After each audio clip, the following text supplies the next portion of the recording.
Hello everyone. तो video start करने से पहले एक छोटा सा अपडेट है। कल हमने पारस डिफेंस के बारे में डिस्कस किया था। मैंने आपको बताया था कि यहाँ पे कल के सेशन में पारस डिफेंस ने एक ब्रेकआउट दिया था 1340 के ऊपर क्लोजिंग देके, और उसके बाद देखो आज के दिन पारस डिफेंस ने कितना तगड़ा मूव दिया। 1400 के लेवल को इसने टच कर लिया है, यानी कि ब्रेकआउट सक्सेसफुल रहा। और देखकर ऐसे ही लग रहा है कि आने वाले टाइम में भी पारस डिफेंस के अंदर अच्छी चाल बनी रह सकती है, लेकिन आपको वही लेवल्स का ध्यान रखना है। अब यहाँ पे एक नया सपोर्ट जो है वो बन चुका है 1360 रुपए का। इसको हम यहाँ पे मार्क कर लेते हैं। आपको 1360 का ध्यान रखना है। यहाँ पे मैं एक हॉरिजॉन्टल लाइन लगा देता हूँ। 1360 का ये सपोर्ट लेके दोबारा से अपनी ऊपर की जर्नी को स्टार्ट कर सकता है, और अगर इसने 1360 के लेवल को नीचे की साइड दोबारा तोड़ दिया तो 1350 और उसके बाद 1340 तक ये स्टॉक दोबारा आ सकता है। इसलिए अब इसका 1360 के ऊपर बने रहना बहुत ज्यादा जरूरी है। और अगर ये आने वाले सेशंस के अंदर नेक्स्ट वीक 1400 को डिसाइसिवली क्रॉस करता है तो उसके बाद ये 1415, 1420 और उसके बाद 1440 तक के लेवल तक जा सकता है पारस डिफेंस। तो ये एक छोटी सी अपडेट थी कल के स्टॉक के बारे में। तो अब हम निफ्टी के लेवल्स को डिस्कस कर लेते हैं। देखो निफ्टी के अंदर आज दोबारा से कितना लेवल स्पेसिफिक काम हुआ। मैंने आपको बोला था कि अगर 24350 निफ्टी नीचे की साइड तोड़ेगी तो 24300, 24320 का आपको ध्यान रखना है। कल की वीडियो निकाल के देखो, यहाँ पे मैंने आपको एक लेवल बताया था 24320 और 24300 का। मैंने कहा था कि 24320 के आसपास से निफ्टी जो है सपोर्ट लेके अपनी ऊपर की जर्नी स्टार्ट कर सकती है, या फिर अगर 24320 टूटता है तो 24300 तक मार्केट आ सकती है। और देखो निफ्टी ने आज फिर से कितना लेवल स्पेसिफिक काम किया। जैसे ही मार्केट ने यहाँ पे 24320, 24300 के लेवल को टच किया, उसके बाद दोबारा से वही रेजिस्टेंस जोन पे आ गई जिसको हमने ऑलरेडी कल डिस्कस किया था। उसके बाद दोबारा से 24300, देन अगेन हमारा रेजिस्टेंस लेवल यहीं पे कंसोलिडेट किया, और उसके बाद ऊपर की साइड भी मैंने आपको बोला था कि 24400 एक साइकोलॉजिकल रेजिस्टेंस होने वाली है, और अगर 24400 को क्रॉस करती है तो अगले लेवल्स जो हैं वो इंपॉर्टेंट रहने वाले हैं। लेकिन आज के दिन भी निफ्टी ने 24400 जो कि साइकोलॉजिकल एक लेवल था वहीं से रेजिस्टेंस फेस करी, और नीचे की साइड अपनी जर्नी को दिखा के यहीं पे कहीं पे अपनी जो है क्लोजिंग दे दी है 24350 के आसपास। तो देखो कितना लेवल स्पेसिफिक काम हो रहा है मार्केट के अंदर। हर लेवल को रिस्पेक्ट करती है मार्केट, लेकिन बस वही प्रॉब्लम है ना कि हमें लेवल स्पेसिफिक नहीं होना। हम तो रिकमेंडेशंस के ऊपर चलते हैं, लेकिन मैं हमेशा एक ही बात कहता हूं कि लेवल स्पेसिफिक हो जाओ, लेवल स्पेसिफिक होकर काम किया करो। और अगर आप लोगों को लेवल निकालने नहीं आते तो एक ये वाली वीडियो देख लिया करो डेली, आप लोगों के लेवल्स क्लियर हो जाएंगे। तो लेवल वही इंटैक्ट रहने वाले हैं जो हम पिछले कुछ दिनों से यहाँ पे डिस्कस कर रहे हैं। सबसे पहले तो आपको सेम 24350 का ही ध्यान रखना है। अगर 24350 नीचे की साइड डिसाइसिवली क्रॉस होता है तो 24320 से भी मार्केट घूम सकती है, या 24300 से भी मार्केट घूम सकती है। अगर 24300 भी मार्केट के अंदर डिसाइसिवली टूटता है तो 24262 एक अहम सपोर्ट होने वाला है। और अगर वीकेंड के दौरान यानी कि सैटरडे संडे को किसी तरह की और बैड न्यूज आ जाती है तो हो सकता है कि मार्केट 24262 का लेवल भी तोड़ दे, और उसके बाद 24200 देन 24170 की साइड मार्केट मूव करे। लेकिन ये तभी होगा अगर वीकेंड में किसी तरह की कोई भी बैड न्यूज आती है, और वहीं ऊपर की साइड अगर किसी तरह की कोई भी पॉजिटिव न्यूज आती है और ग्लोबल मार्केट्स के अंदर पॉजिटिव सिनेरियो बनता है तो यहाँ पे निफ्टी ऊपर के मूव दिखा सकती है। सबसे पहले आपको 24400 का ध्यान रखना है। अगर 24400 को निफ्टी डिसाइसिवली क्रॉस कर देती है देन 24420, 24430 के ये दो लेवल हैं, इनको क्रॉस करना बहुत ज्यादा जरूरी हो जाएगा। और अगर इसको भी निफ्टी क्रॉस कर देती है तो 24482 देन 24500 ये निफ्टी के अंदर छोटे छोटे लेवल हैं जो कि पास वाले हैं, क्योंकि निफ्टी अभी रेंज बाउंड है। मार्केट जो है इन्हीं लेवल से घूम सकती है और यहीं पे मार्केट जो है रेंज बाउंड काम कर सकती है। और वहीं अगर मार्केट ने 24500 को डिसाइसिवली तोड़ दिया ऊपर की साइड तो ये 24600 तक जाने का दमखम रखेगी निफ्टी मंडे को।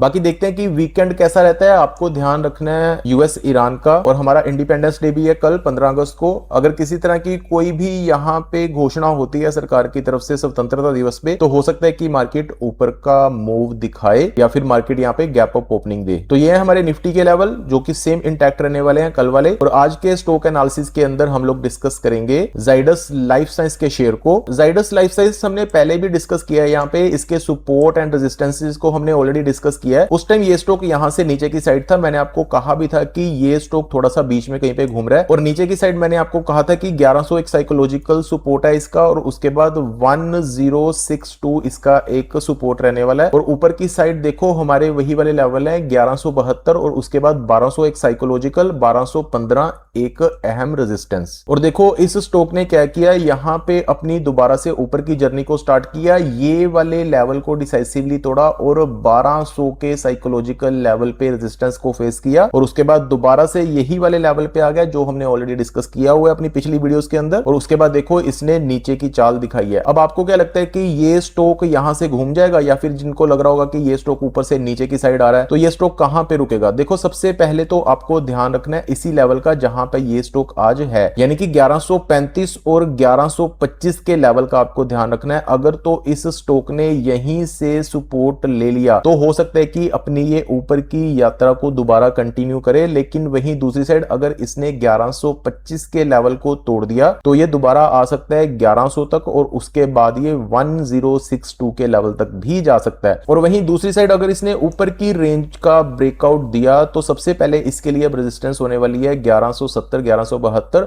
उसके बाद 1200 साइकोलॉजिकल है, 1215 एक अहम रेजिस्टेंस है, उसके बाद साइकोलॉजिकल आती है सीधी 1300 के आसपास, और उसके बाद 1330। देखते हैं कि आने वाले दिनों में ये स्टॉक कैसा मूव देता है। इसके लेवल्स आप लोगों के सामने है, बस आपको लेवल स्पेसिफिक होकर काम करना है और स्टॉप लॉस के साथ काम करना है। एंड एज यूजुअल मेरी किसी तरह की कोई भी बाइंग या सेलिंग की रिकमेंडेशन नहीं है। मैंने कल भी आपको कहा था कि पारस डिफेंस ने एक ब्रेकआउट दिया है और देखो आज उसने कितना बखूबी काम किया। और निफ्टी के अंदर भी मेरी किसी तरह की कोई भी बाइंग या सेलिंग की रिकमेंडेशन नहीं है, और ना ही जाइडस लाइफ साइंस के अंदर। मैं सिर्फ यहाँ पे एजुकेशनल पर्पस के तौर पे आप लोगों के साथ लेवल्स को डिस्कस करता हूं। एंड अगर आपको किसी तरह की कोई भी बाइंग या सेलिंग करनी है किसी भी स्टॉक में या इंडेक्स में, तो अपने फाइनेंशियल एडवाइजर या अपनी खुद की रिसर्च करने के बाद ही स्टॉक मार्केट में पैसा लगाइए और हमेशा स्टॉप लॉस के साथ काम करिए। और इस चैनल पर आपको डेली वीडियोस मिलती हैं जिसके अंदर निफ्टी एनालिसिस होता है, स्टॉक एनालिसिस होते हैं। तो आने वाली कोई भी एजुकेशनल वीडियो आप लोगों से मिस ना हो उसके लिए चैनल को सब्सक्राइब कर लीजिए। एंड अगर वीडियो अच्छी लगी हो तो इसको लाइक कर दीजिए। Have a happy weekend and happy independence day. मिलते हैं नेक्स्ट वीडियो में।